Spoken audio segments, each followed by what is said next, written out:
Empieza una nueva hora y cargamos más éxitos. Quédate conectado. Hay mensajes y canciones. Mató mi corazón. Y canciones. Estamos en las redes. Estamos en línea. Face, Instagram. A toda hora, todo el día. Y ahora quiero que vuelva como un niño los fines. Lleva nuestra música a todos lados. Estés donde estés. Al piso. Baby, dame más de lo que te pido. Todo el día. La música está acá.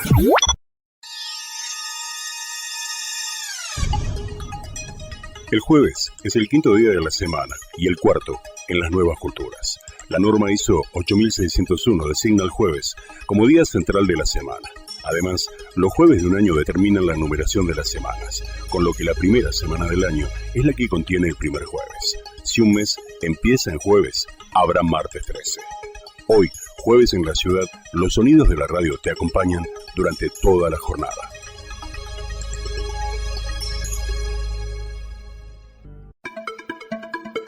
Desde la Ciudad Autónoma de Buenos Aires, transmite AM 1230 Creativa.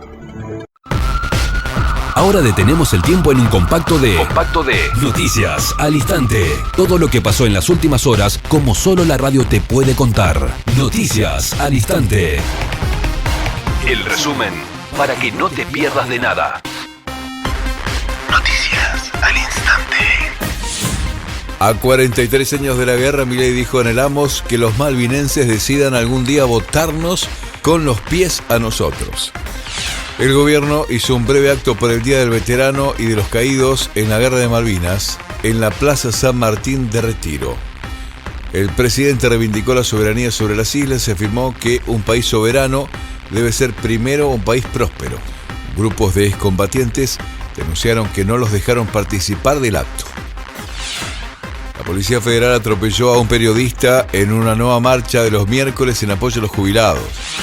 El incidente tuvo lugar en una jornada de movilización de jubilados al Congreso, donde cada miércoles el sector reclama contra el fin de la moratoria previsional por un aumento de sus ingresos y por la restitución de los medicamentos gratuitos del PAMI. Raider se queda con el control de toda el área nuclear en otro avance de Karina sobre Santiago. Karina Milei se cobró su venganza por el escarnio público que los trolls de Santiago Caputo ejercieron sobre Demian Reidel por su desafortunada frase sobre los argentinos. Este jueves, el directorio de Núcleo Eléctrica Argentina, reunido en la asamblea, designará a un nuevo presidente, Demian Reidel. Con esto, el jefe de asesores del presidente se queda con el control total del área nuclear argentina, un importante espacio de poder que logró sustraer al manejo de Santiago Caputo. Resumen. Noticias al Instante. Milei quiso impedir que Puyaro construya un puente, pero el santafesino ordenó hacerlo igual. El puente carretero que cruza el río Salado para unir la capital santafesina con Santo Tomé se construyó en el año 1939 con 2 carriles, uno de ida y otro de vuelta, que cubría las necesidades de la época. Ahora, en las horas pico, es una pesadilla para los miles de vecinos que tienen que transitar entre las dos localidades que conforman el segundo centro metropolitano de la provincia. El gobierno, en medio de la campaña por las elecciones provinciales, quiso pedir que Puyaro construya, con fondos propios, el nuevo puente que los vecinos reclaman hace décadas, paralizando la obra de Vialidad Nacional. Sin embargo, el gobierno provincial anunció que la obra va a seguir adelante. Resumen.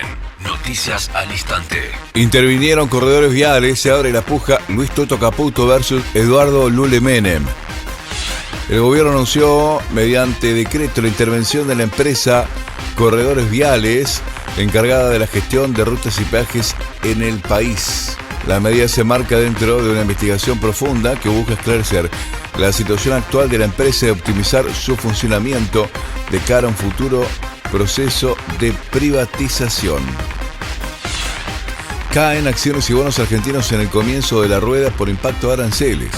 En la misma línea de las bolsas asiáticas y europeas, los activos argentinos operan a la baja. Hasta aquí el resumen de Noticias al Instante. El resumen. Noticias al instante. Noticias al instante. Seguimos informándote a cada momento para que no te pierdas de nada. En la ciudad, para evitar contagios en las aulas, vacuna a los chicos respetando el calendario de vacunación. Entrá a buenosaires.gov.ar/salud y conocé los vacunatorios o centros de salud más cercanos. Buenos Aires Ciudad. ¿Cómo les va? Aquí comienza otra emisión de Buenos Aires no duerme. Hoy, jueves 3 de abril, con una temperatura mínima de 18 grados y una máxima de 25. Ya se va yendo el calorcito. Espero que estén muy pero muy bien y hoy, como siempre, vamos a hablar de los sucesos que pasaron en un día como hoy. Vamos a pasear por el barrio de Constitución y vamos a hablar también de un personaje muy especial que vivió ahí, del señor Enrique Pinti. Y además estamos celebrando el día que se fundó el Club Atlético Boca Juniors, así que felicidades para todos los boquenses. Por supuesto van a tener la agenda cultural para pasear por Buenos Aires. Mi nombre es Silvia Sapia, acompáñenme. Y no se olviden que siempre los estoy esperando acá en AM 1230 Creativa, que transmite para Buenos Aires, para Argentina y para el mundo. Con esa boca, bésame, con ese cuerpo, arrópame. Efemérides de hoy, jueves 3 de abril. En un día como hoy, en 1043, en Inglaterra, Eduardo el Confesor es coronado rey. En 1077, en Friuli, Italia, se constituye el primer parlamento de la región. En 1492 sucede el eclipse lunar Saros 37. En 1493, en Barcelona, los reyes católicos reciben con todos los honores a Cristóbal Colón. En 1559 se firma el Tratado de Paz de Cateau-Cambresis. En 1588, en Argentina, Juan Torres de Vera y Aragón funda la aldea de San Juan de Vera de las Siete Corrientes, ahora la ciudad de Corrientes. En 1818, en la villa de San Carlos, en la provincia argentina de Corrientes, en el marco de la invasión luso-brasileña, los portugueses, liderados por el carioca Francisco das Chagas Santos, vencen a los argentinos, liderados por el guaraní Andresito Guasirari y Artigas, en el último de los 4 días de la batalla de San Carlos. En 1860, en Estados Unidos, se inaugura el servicio postal de Pony Express. En 1868, en las islas Gilea y Kaú, sudoeste de las islas de Hawái, a las 2:25 de la madrugada sucede un terremoto de magnitud 7,9 en la escala de Richter y deja un saldo de 77 muertos. Fue el terremoto más fuerte de la historia de ese archipiélago. En 1882, en los Estados Unidos, es asesinado Jesse James, el bandido más famoso del oeste, tras 16 años de persecución. En 1895 comienza el juicio por libelo a Oscar Wilde y que acabaría con el encarcelamiento del escritor por homosexualidad. En 1896, en Francia, primera exhibición pública de una película de Georges Méliès. En 1904 se disputa el primer partido oficial del Málaga Fútbol Club, primer partido oficial de la ciudad de Málaga. En 1905, fundación del Club Atlético Boca Juniors. En 1917, Vladimir Lenin arriba a Petrogrado después de un exilio en Suiza. En 1922, en Moscú, Losif Stalin se convierte en el primer secretario general del Partido Comunista de la Unión Soviética. En 1925, en la ciudad de Suiza de Ginebra, se constituye la Unión Internacional de Radiodifusión. En 1933, en Nepal, aviadores británicos sobrevuelan el monte Everest, batiendo la marca de los 10.000 metros de altura. En 1942, en el marco de la Segunda Guerra Mundial, tropas japonesas comienzan el asalto a las tropas estadounidenses y filipinas en la península de Batán. En Filipinas, el teniente general Masahuri Homa es ejecutado por las fuerzas filipinas a causa de la mancha de la muerte de Batán. En 1948 Estados Unidos firma el Plan Marshall, programa de ayuda financiera para la reconstrucción de los países europeos devastados durante la Segunda Guerra Mundial. En 1950, en la ciudad de Cuenca, Ecuador, el río Tomebamba se sale de su cauce a causa de las continuas lluvias producidas en aquel año, llevándose todo lo que estaba a su paso. En 1955, en Bélgica, perecen 39 niños en el incendio de una sala de cine. En 1959, en Santa Fe de Baruach, Panamá, un grupo de 20 jóvenes revolucionarios dan inicio al levantamiento armado de Cerro Tute. En 1961, en el Cerro Las Lástimas, Chile, se estrella un DC-3 de LAN. Entre los muertos hay 8 jugadores de Green Cross. En 1961, el Falangelo de Leaswasser aparece en Australia 72 años después. Se creía desaparecido. En 1970, Urtain se proclama campeón europeo de los pesos pesados. En 1971 en Japón se transmite por primera vez Kamen Rider por Net TV, actualmente llamada TV Asahi. En 1973, Martin Cooper de la compañía Motorola realiza la primera llamada móvil a Jules S. Engel de la compañía Bell Labs. A pesar de eso, la compañía tardó 10 años en comercializar el primer modelo móvil, el Dynatac 8000X. En 1975, Anatoly Karpov se convierte en campeón del mundo de ajedrez por incomparencia de Bobby Fischer. En 1979, en España se realizan las primeras elecciones municipales democráticas después de la dictadura franquista. En 1994, Canal 13 cambia su imagen corporativa reemplazando las vainillas por el sol tricolor. En 1996, en el estado de Montana, Estados Unidos, el supuesto una bomber es capturado en un apartamento. En el 2000, en el ejido Almería, vuelve la tensión al arder algunas chabolas de inmigrantes y varios coches e invernaderos de residentes. En 2002, en Tucumán, Argentina, desaparece Marita Verón, víctima de la trata de personas sin conocerse paradero alguno hasta la actualidad. En el 2004, en Madrid, varios terroristas islamistas involucrados en el 11M se inmolan durante el asalto de los GEOS a su apartamento situado en Leganés, al sur de Madrid. En 2005, en la Basílica de San Pedro, Ciudad del Vaticano, comienza la exhibición de los restos del Papa Juan Pablo II. En el 2017 sucedió el atentado del metro de San Petersburgo de ese mismo año. En el 2018 sucedió el tiroteo de la sede de YouTube. En el 2021, en el Cairo se realiza el desfile dorado de los faraones con el que se trasladan 22 momias, incluidos 18 reyes y 4 reinas, desde el Museo Egipcio del Cairo al Museo Nacional de la Civilización Egipcia. En el 2021, mediante Twitter, el presidente de Argentina, Alberto Fernández, confirmó que es positivo de COVID-19. En 2022, en Costa Rica, se llevó a cabo la elección presidencial en manera de balotaje para elegir al presidente del periodo 2022-2026. Se enfrentaron José María Figueres, del Partido Liberación Nacional, y Rodrigo Chávez, del Partido Progreso Social Democrático.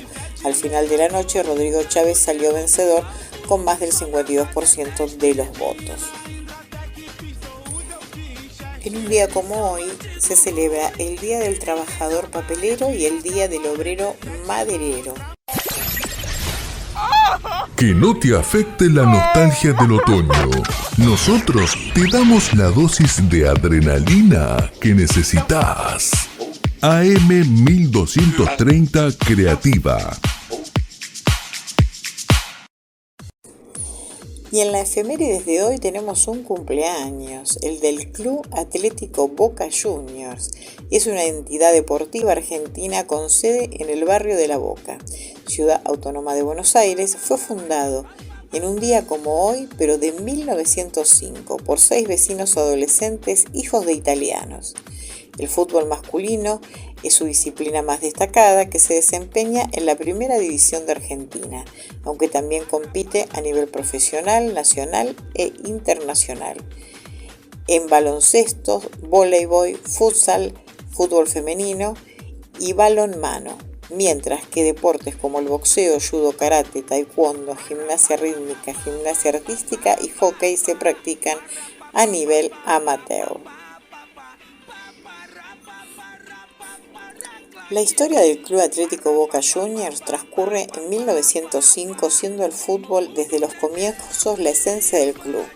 Y aunque posteriormente el crecimiento de la institución promovió el desarrollo de otras actividades, como las bochas o el básquet, aquel permaneció como la disciplina deportiva sobre la cual se sustenta la entidad y la que le valió su reconocimiento a nivel nacional e internacional. Boca Juniors, con 74 títulos, es el equipo con mayor cantidad de títulos oficiales en la historia del fútbol argentino. En el plano internacional, es la cuarta institución con mayor cantidad de copas en el mundo a nivel confederativo e interconfederativo, 18, y la primera en el continente americano, empatando con Independiente de Argentina. A nivel local cuenta con 35 campeonatos de primera división, 29 de la era profesional y 6 de la era amateur, y también con 17 copas nacionales, siendo de nuevo el equipo más ganador de la Argentina. Entre sus principales jugadores históricos se encuentra Diego Armando Maradona, Juan Ramón Riquelme, Roberto Cherro, Martín Palermo, Hugo Orlando Gatti, Ángel Clemente Rojas, Mario Boyé, Miguel Ángel Brindisi, Silvio Marzolini, Alberto Tarantini, Guillermo Barros Excelotto, Sebastián Bataglia, Carlos Tevez, entre otros. Entre sus principales directores técnicos se encuentran Alfio Basile, Juan Carlos Lorenzo, Carlos Bianchi, Carlos Salvador Vilardo, Alfredo Di Stefano, Ernesto Lasati, Mario Fortunato, Alfredo Garazzini, Oscar Washington Tavares, Miguel Ángel Russo y Julio César Falcioni. Según la tradición de los simpatizantes de este club, los colores oficiales del Club Atlético Boca Juniors fueron elegidos en un juego de azar entre los fundadores, en el cual iban a ser elegidos los colores de la bandera de la primera embarcación que ellos vean arribar al puerto de La Boca. En consecuencia, los colores fueron atribuidos a un barco de bandera sueca. Primera foto del equipo de Boca Juniors cuando recién se fundó en 1906. El club usaba su primera camiseta estable, fondo blanco con rayas verticales. No está confirmado si eran azules o negras. En una foto se encuentra de izquierda a derecha Juan Brichetto y 2 veces presidente de Boca, José Farenga, Pedro Montelo, Alejandro Peine, Marcelino Vergara, Santiago Basigalupi, que era medio, Germán Grande, Arturo Peney y Juan Prieno.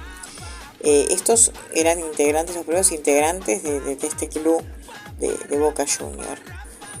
Boca Juniors participa de la primera división de Argentina desde 1913 y desde el torneo inicial 2013 se convirtió en el único club que disputó todas las temporadas en primera división desde el comienzo del profesionalismo en 1931. Además, es el equipo con mayor cantidad de partidos disputados. A partir del 8 de junio del 2015, Boca Juniors batió el récord de mayor permanencia ininterrumpida en primera división, con 37 y 312 días. El equipo juega sus partidos como local en el estadio Alberto J. Armando, conocido mundialmente como La Bombonera. Allí también ha sido localista en numerosas ocasiones la selección argentina de fútbol. A nivel local, el club cuenta con 35 campeonatos de Liga de Primera División y 17 copas nacionales, récord argentino, entre las que se destacan 4 ediciones de Copa Argentina, máximo ganador del certamen, de 1969, 2011, 2012, 2014, 2015, 2019 y 2020, y sus 2 ediciones de la Copa de la Liga Profesional, máximo ganador del certamen, 2020-2022. También posee un título honorífico de la era amateur, la Copa de Honor, obtenida en 1925, un reconocimiento de la AFA a su exitosa gira por Europa en dicho año. En el ámbito internacional, es el cuarto club con más títulos oficiales en el mundo. Son 22, entre los cuales posee 18 a nivel confederativo y los otros a nivel interconfederativo. Asimismo, es el máximo campeón de la Copa Intercontinental a nivel mundial junto con Peñarol y Nacional de Uruguay. Milán de Italia, Real Madrid de España, es el club que más finales disputó de la Copa Libertadores de América, 12, y también es el segundo club con mayor cantidad de Libertadores, ganadas con 6, 1977, 1978, 2000, 2001, 2003 y 2007, por detrás de Independiente, que tiene 7. Sumando torneos nacionales e internacionales, es el club más exitoso y con mayor cantidad de títulos en la historia del fútbol argentino, 74 títulos oficiales, como lo dijimos anteriormente. A su vez, es uno de los equipos más exitosos en el profesionalismo y también en alguna época fue superado por Alumni y Racing Club, inclusive. Es el único club del país en haber logrado al menos un título por década y uno de los dos equipos argentinos junto con Racing que más veces salió campeón de forma invicta. En 1919, en 1924, en 1926, en 1998 y en el 2011. Al mismo tiempo fue el segundo club argentino, por detrás de Racing, en alzarse con 4 títulos oficiales en un solo año, al proclamarse campeón de la Primera División de Argentina, la Copa Dr. Carlos Ibarguren, Copa de Competencia Jockey Club y la Cup T Competition, todos en el año 1919, primeros 4 campeonatos obtenidos en la historia del club. Es uno de los 6 equipos argentinos y uno de los 31 equipos del mundo que ostentan el título de campeón mundial de clubes, entre más de 300.000 clubes reconocidos por FIFA, al haber conquistado la Copa Intercontinental en los años 1977, 2000 y 2003, derrotando a los representantes de la Copa de Campeones de Europa, Borussia Mönchengladbach de Alemania, Real Madrid de España y Milán de Italia respectivamente. Es considerado uno de los denominados 5 grandes del fútbol argentino a partir de que la AFA dispusiera la implementación del llamado voto proporcional en 1937, que consistía en darle mayor poder de decisión a aquellos clubes con mayor número de socios, mayor antigüedad y mayor cantidad de títulos. Es el único de los 5 grandes que no ha descendido de primera división. Junto con River Plate protagoniza el denominado superclásico del fútbol argentino, en el cual domina el historial de enfrentamientos. Bueno, este clásico River Boca da para todo, ¿no? Da para apuestas, realmente es un clásico que hasta se transmite para el mundo, porque es muy requerido y la gente realmente siempre es muy popular. También, además de eso, asimismo, según la encuesta realizada en el 2003, es el club más popular de la Argentina, con el 40,4% y uno de los que más simpatizantes tiene en todo el mundo. Es por eso que sus hinchas se autoproclaman como la mitad más uno.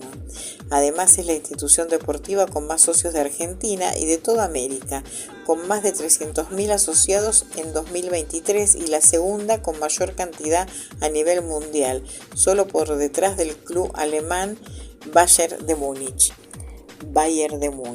Boca Juniors ha recibido algunos reconocimientos por su desempeño futbolístico.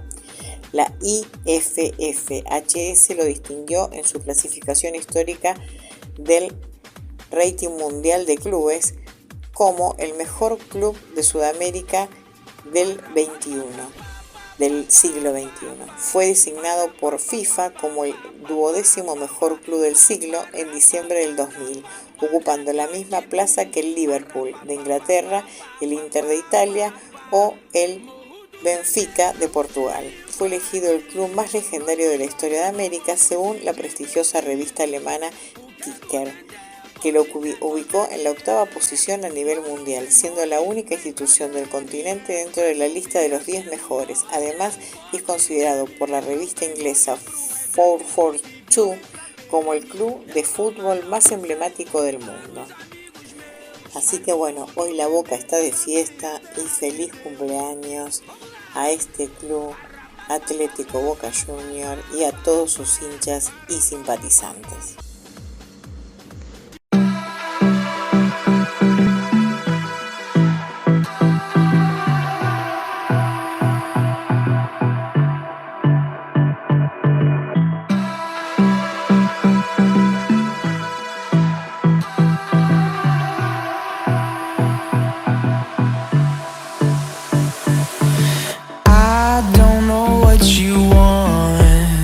Let's have a bit of fun till I downfall. My love, if you feel like I do right now, don't say you're on the run to the other side. My love.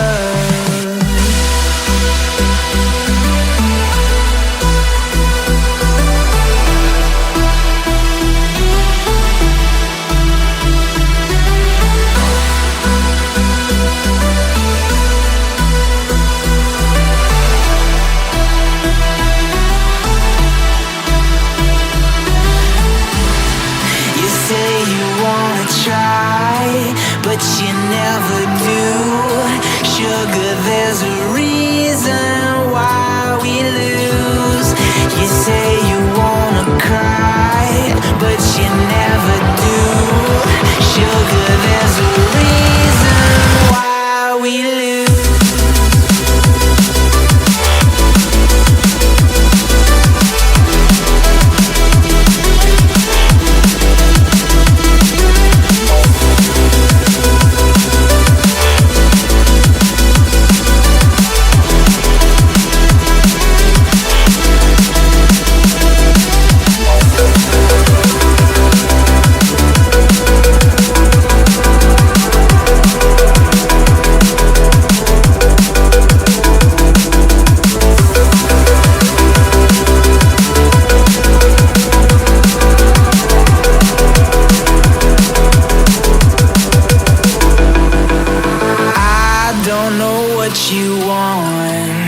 Let's have a bit of fun till I downfall. My love, if you feel like I do right now, don't say you're on the run to the other side. My love, you say you wanna try, but you never do. Sugar, there's a reason why we lose.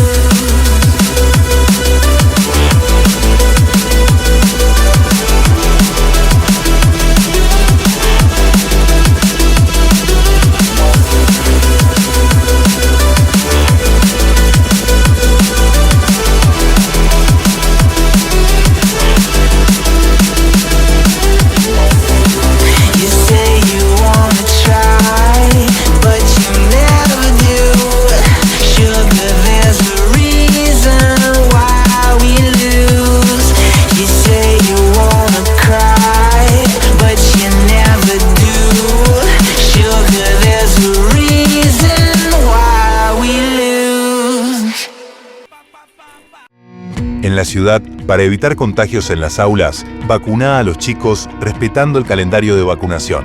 Entrá a buenosaires.gov.ar/salud y conocé los vacunatorios o centros de salud más cercanos. Buenos Aires Ciudad. Desde la Ciudad Autónoma de Buenos Aires. Transmite AM 1230 Creativa. Ahora detenemos el tiempo en un compacto de Noticias al Instante. Todo lo que pasó en las últimas horas, como solo la radio te puede contar. Noticias al Instante. El resumen para que no te pierdas de nada. Noticias al instante. Tayano pidió citar a indagatoria de policía que roció con gas pimienta a una nena. La causa es contra Patricia Bullrich y está caraturada como abuso de autoridad y violación de los deberes de funcionario público. Echan del Estado al fotógrafo que permitió identificar al gendarme que atacó a Pablo Grillo en la represión del 12 de marzo. Caloyán Santos Cabrera fue desafectado el lunes de su trabajo de más de 10 años en la Secretaría de Cultura de la Nación.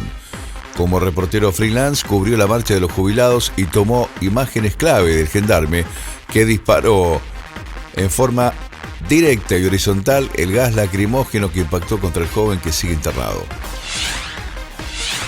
Chicana de Adorni a Macri. El vocero presidencial rechazó las críticas del jefe de gobierno porteño, quien lo acusó de no conocer el distrito. Yo sí vivo desde hace muchos años en la ciudad de Buenos Aires, el ahora candidato al legislador porteño. Tarifas de gas oficializan el aumento que regirá para los consumos de abril. El ajuste del 2,5% impacta en las facturas de los usuarios de todo el país. Resumen. Noticias al instante. Europa impondrá aranceles de represalia sobre bienes y servicios estadounidenses. La portavoz gubernamental de Francia, Sophie Primas, es quien lleva la voz cantante en el tema. Es la respuesta de la Unión Europea a los aranceles impuestos por Trump de acero y aluminio que se implementarán sobre mediados del mes de abril. Aceiteras y cerealeras argentinas advirtieron que las medidas de Trump desatarán una guerra comercial. Las cámaras Sierra y SEC alertaron sobre el impacto en las ventas de aceite de soja y otros productos en la Argentina. El gobierno tiene listo un DNU para eliminar 24 organismos y fusionar más de 15 áreas estatales. En el listado figuran el Instituto Nacional de Asuntos Indígenas, el Instituto Nacional de Promoción Turística y el Instituto Nacional de las Juventudes, entre otros. Resumen. Noticias al instante. Tras los aranceles todo sube, hasta el dólar. El blue se vende este jueves a 1.320 pesos, 5 pesos más que respecto a la rueda anterior. Patricia negó que Milei haya avalado la autodeterminación de los helpers. La ministra de Seguridad afirmó que lo que el mandatario quiso decir no fue lo que quiso decir y no tuvo nada que ver con un concepto de autodeterminación o no, cuando dijo que esperaba que los isleños prefieran ser argentinos sin usar la disuasión o el convencimiento para lograrlo. Hasta aquí el resumen de Noticias al Instante. El resumen. Noticias al Instante. Noticias al Instante. Seguimos informándote a cada momento para que no te pierdas de nada. Agenda cultural. De miércoles a domingos en Manzana de las Luces. Actividades en la Manzana de las Luces desde el miércoles 9 de abril al domingo 13. Abierto de miércoles a domingos de 11 a 18 horas, Perú 222. Entrada libre y gratuita, sin turno previo, ingreso por orden de llegada. Va a presentarse el sábado 12 la Orquesta Philharmonic Sinfonía número 10. Visitas guiadas hay de miércoles a viernes. Actividades también en el patio arqueológico, Nuestra Pampa, el Obelisco y después Einstein en la Manzana de las Luces. Túneles cerrado por trabajos en puesta, pero hay muchísimas actividades para que puedan disfrutar. No te olvides de pasar por la Manzana de las Luces.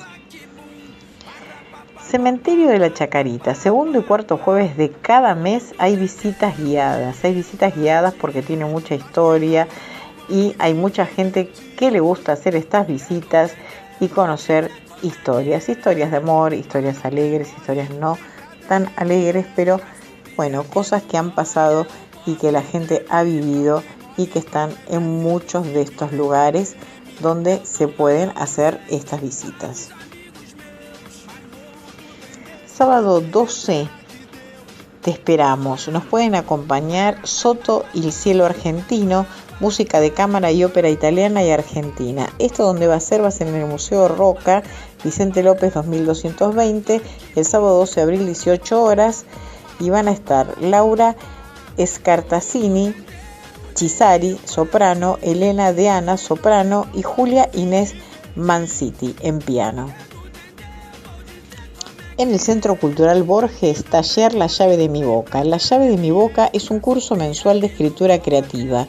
La propuesta consiste en explorar el paisaje interno a través del vehículo de la palabra y a su vez explorar diferentes recursos retóricos.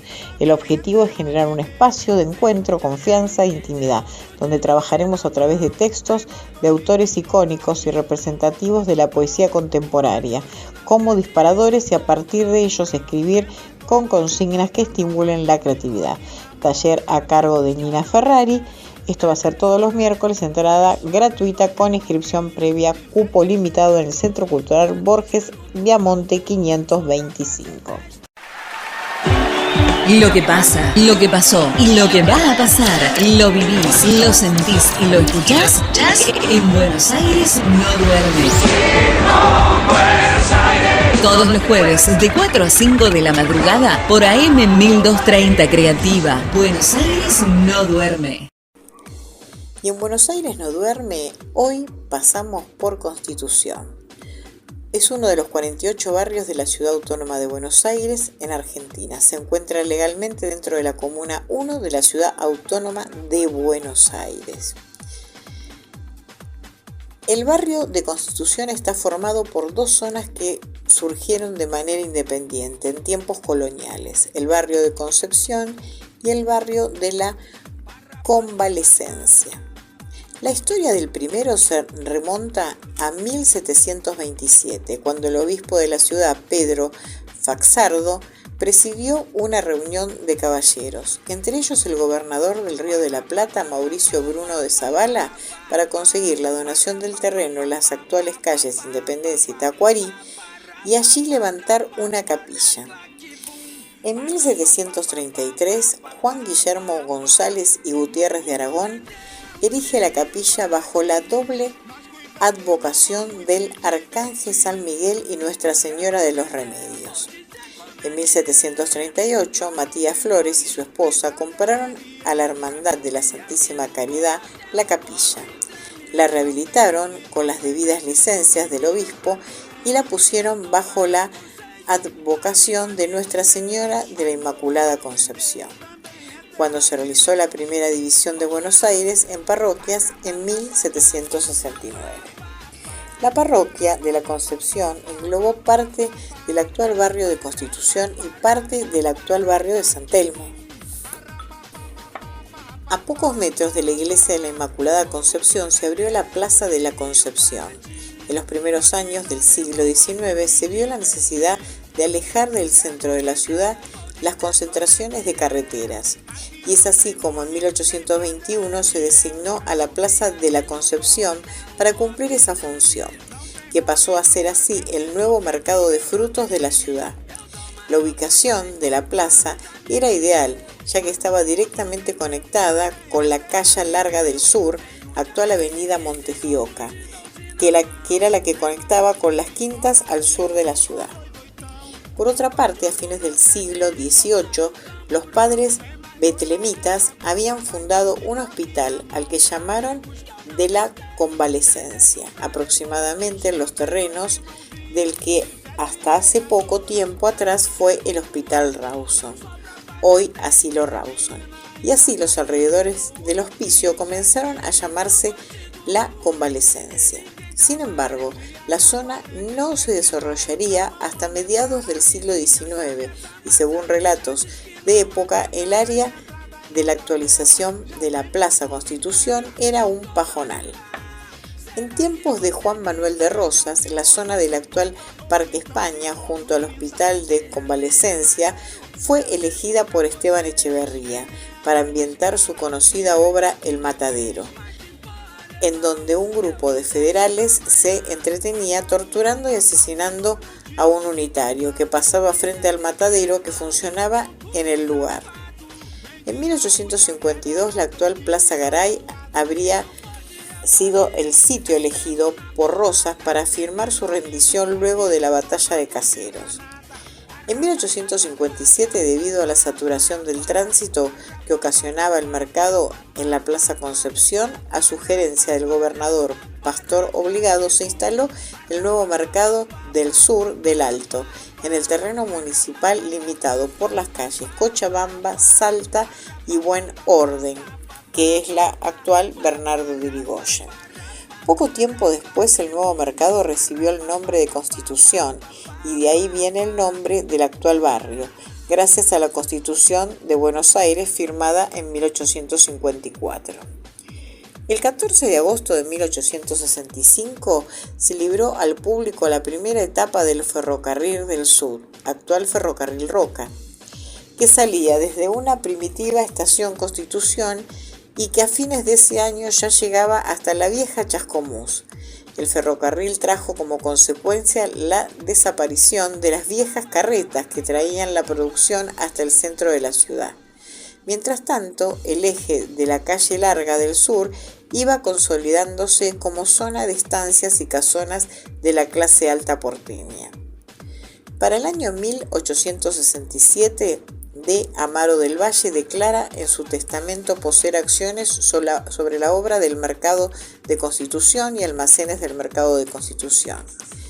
Federaliza ya Buenos Aires, el intendente Torcuato de Alvear se propuso transformar el mercado en una plaza y fue así como en 1884 el sector mismo se convirtió en un paseo, mientras que el opuesto permaneció cumpliendo su antigua función. El 1 de enero de 1887 el Ferrocarril del Sur inauguró el segundo edificio de la Estación Constitución, una lujosa construcción para la época que transformó totalmente el aspecto de la zona. El 30 de octubre de 1892 la Plaza Constitución fue librada al público en su totalidad, tomando su aspecto actual. Estaba decorada con árboles varios e incluía una exótica gruta artificial con falsas ruinas de un castillo abandonado, que serían demolidas pocas décadas después. El barrio de Constitución y su historia están estrechamente ligados a los mayoristas, que fueron los primeros compradores de tierras, adquiriendo grandes predios para tener un espacio para construir sus depósitos. A la par de la edificación de casas comenzaron a verse las primeras pulperías, las tiendas de compra y venta y todo lo que el hombre de negocios necesitaba. También comenzaron a aparecer los denominados piringundines, lugares para bailar, disfrutar de unas copas y compartir con las mujeres de la noche que entretenían a los visitantes.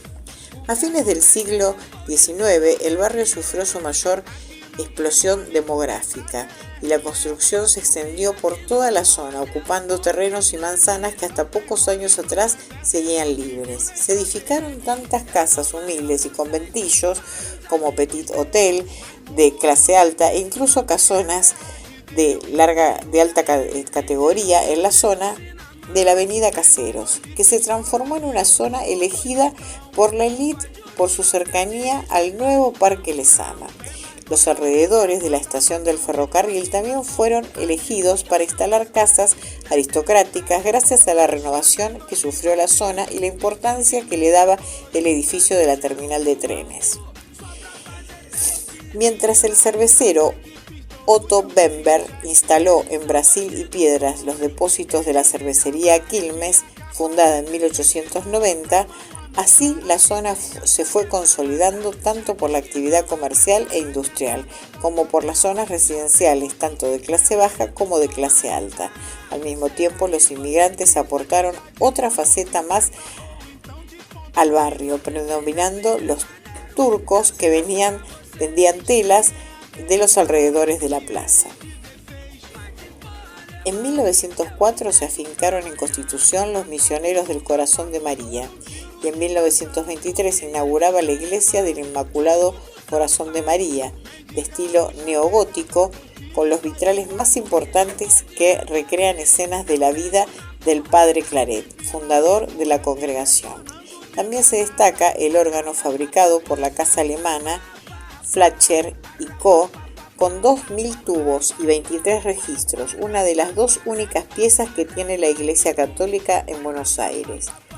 La decadencia del barrio de Constitución probablemente haya iniciado a partir de la segunda mitad del siglo XX, pero se acentuó enormemente a fines desde la década de 1970. En 1974 se terminó la extensión de la avenida 9 de Julio, llegando hasta la avenida Caseros, lo que significó la demolición de todas las manzanas que estaban entre las calles Bernardo de Irigoyen y Lima, Este y General Hornos. La plaza perdió todo un frente y las manzanas en donde antes había edificios, casas y comercios quedaron desocupadas y sin parquizar. En 1980 fue inaugurada la autopista 25 de Mayo, un viaducto elevado sobre columnas de hormigón que se construyó demoliendo una larga tira de manzanas, cortando el tejido urbano de varios barrios del sur de Buenos Aires. Sobre el cruce de la avenida 9 de Julio se construyó un nudo vial que ayudó a desarticular la zona y significó la demolición de más manzanas. A fines de la década de 1980 fue terminada la autopista 9 de Julio Sur, otro viaducto que corre entre las calles Bernardo de Irigoyen y Lima Este, ocupando las manzanas que habían sido demolidas 10 años atrás. Así fue conformado una zona de cruce de autopistas y puentes que cortaron el barrio a la mitad y aislaron a la Plaza Constitución de sus alrededores. Solo la iglesia del Inmaculado Corazón se salvó de la demolición y quedó sola junto a los brazos de las autopistas. Mediante la Ley 835 de la Ciudad Autónoma de Buenos Aires, sancionada el 15 de agosto del 2002, la legislatura de la Ciudad de Buenos Aires declaró: instituyase el día 29 de agosto de cada año como el Día de Constitución, en conmemoración de la fecha del natalicio del liberal Juan Bautista Alberdi, quien contribuyera a la organización del país con su pasión e inteligencia expresada en sus escritos fundamentales, bases de nuestra Constitución Nacional. Y bueno, y seguimos en Constitución. Y quien nació y vivió en Constitución fue Enrique Pinti. Nació el 7 de octubre de 1939 en la ciudad de Buenos Aires. Su papá trabajaba en el Ministerio de Obras Públicas y su mamá había tenido una muy buena situación económica, ya que su abuelo materno, que había venido de Italia en 1898, tuvo una finca con bodega en Mendoza y le regaló a su hija un petit hotel de 14 habitaciones en el cruce de Avenida Entre Ríos y Brasil, del barrio de Constitución. Allí creció Enrique y contaba que de chico era totalmente sociable y agregaba con humor, pero no me dejaban salir a la calle. Y como tenía una casa grande, decían: no entiendo por qué tenés que juntarte con esos vagos del conventillo de enfrente. Invita a los compañeritos del colegio, de los cuales 3 vivían en el conventillo de enfrente. Pinti recordaba que en el colegio no era un buen alumno porque estudiaba nada más que lo que me gustaba. A los 6 años comenzaron sus problemas del sobrepeso. A mí personalmente no me importaba hasta que empecé a tener contacto con la sociedad competitiva, comentó en una oportunidad. Su sobrepeso y su indiferencia total por el fútbol lo convirtieron en un fanático del cine. Nunca me mandaban al arco. Cuando me invitaban a jugar al fútbol, yo les decía: vayan, ganen, pero a mí no me rompan los huevos, que no nací para esto. Yo iba 3 veces por semana al cine, y si en el fútbol no era bueno, en eso era 3 veces bueno, contaba con orgullo. Contaba que cuando vio La marca del zorro, decidió que sería actor. Soñaba aparecer con peluca, barba, hacer películas de época. Me imaginaba el cartel con mi nombre, con bombitas rojas. En la puerta del teatro había cola de gente que luego me aplaudía de pie. De chico ese era mi sueño, de grande fue la realidad. Fue para esa época también que descubrió que el humor era algo casi innato. Después del cine llegaba a su casa y contaba el argumento de la película y todos se morían de risa, pero cuando las iban a ver morían de aburrimiento. Al terminar el secundario arrancó a estudiar la carrera de Derecho, pero como una manera de hacer algo y de realmente engrupir a mi padre. Ya hacía teatro independiente, se levantaba a las 8 de la mañana y se acostaba a la 1 de la madrugada, por lo que se la pasaba durmiendo en la mayoría de las clases. Recién rindió una materia al año y medio. Su camino estaba por otro lado. El artista que hizo de la verborragia una marca personal tuvo un comienzo frustrante. En 1957 era su debut teatral, debía decir solo una frase, queremos al zurdo, pero se la suprimieron porque tenía mala dicción. ¿Cómo podía ser que yo, el gran charlatán, es que era el único insuficiente que traía del colegio, era por charlar, no pudiese lanzar una frase porque no se escuchaba? Reflexionaba con ironía. Su primer papel pequeño pero importante fue a los 18 años en El burgués gentil hombre de Molière. Era un teatro independiente pero profesional, sólidamente armado con Alejandra Boero, Héctor Alterio, Pedro Aschini. No era una tontería, sin embargo, el crítico Cliff Stife lo destruyó. A los niños, el 14 empiezan a las clases, como diciendo que bueno, que él era niño y que tenía que ir a la escuela. Escuchó como una puñalada. 53 años después, la vida le daría revancha. Protagonizaría la obra en el Teatro San Martín, que en ese momento dirigía Stife. Fue abandonando derecho poco a poco, consiguió trabajo en la boletería del nuevo teatro y empezó a cobrar unos pesos por derechos de autor de algunas obras que había escrito.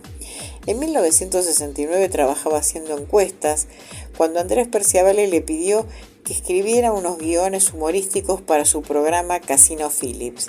Al tiempo, Osvaldo Miranda le encargó que le escribiría sketch y Eduardo Vergara Leumann le pidió también algunos textos para La Botica del Ángel, hasta que Canela lo llamó para su programa La Luna de Canela, donde lo hacía escribir pero también lo puso a co-animar. Eso me empezó a dar de comer y mucho. Además, entre 1969 y 1975 escribió los guiones de la historieta El Mono Relojero para la revista Villiquen. Consolidado como el autor que no quería ser, peleaba su lugar como el actor que soñaba ser. Había pasado los 30 y no lograba un nombre entre los que se sentía sus hermanos artísticos Antonio Gasalla, Nacha Guevara, Eda Díaz. En 1973 lo convocaron para ser parte de Juan Moreira, Super Show, pero ni la obra ni el texto los convencía. No hallaba quien pudiera decir lo que yo quería interpretar. Lamentaba, entonces decidió protagonizar sus textos y comenzó con los espectáculos unipersonales, historias recogidas, el show de Enrique Pinti. Así comenzó su camino propio. El 15 de marzo de 1985 estrenó Salsa Criolla en el Teatro Liceo, ubicado en la calle Avenida Rivadavia, 1499 del barrio de San Nicolás. La obra era una cabalgata histórico-musical que reseñaba la historia argentina desde la llegada de los españoles hasta nuestros días. Realizó 2.998 presentaciones y la vieron casi 3 millones de espectadores. Recibió muchas críticas por lo que sería su sello personal. El uso de las malas palabras, algunos espectadores llegaron a escribirles cartas quejándose. Me importaba un rábano, para mí es la cáscara. Cada cual elige lo que mejor lo expresa. Aristófanes utilizó un lenguaje obsceno para decir cosas muy importantes. Lo mismo hicieron Boccaccio o Rabelais, Nini Marshall, Juan Verdaguer, Luis Landricina. No necesitaron decir malas palabras, pero yo necesito decirlas para expresar cosas que escandalizan a los imbéciles. Así que bueno, él era así. Yo también he visto Salsa Criolla y muchos de los argentinos que pudimos disfrutar de esa obra, que realmente que él decía que la puteada no soluciona nada, pero que relaja, y que también hay obras, y es verdad, hay obras como Don Quijote que tenían malas palabras, así que él se basaba en eso, de que en la literatura realmente también había textos con malas palabras. Así que bueno, fue uno de los vecinos de este barrio donde pasamos hoy, que es Constitución. Grande, Pinti siempre estará en nuestro corazón, un gran actor de nuestra escena nacional. Eles são bandido ruim e ninguém trabalha. De AK-47 na outra mão a metralha. A vizinhança dessa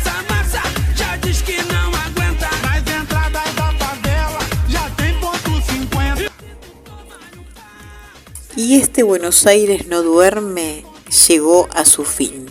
Los espero en la próxima emisión. Saben que se pueden suscribir al canal de YouTube de AM1230 Creativa, que transmite para Buenos Aires, para Argentina y para el mundo.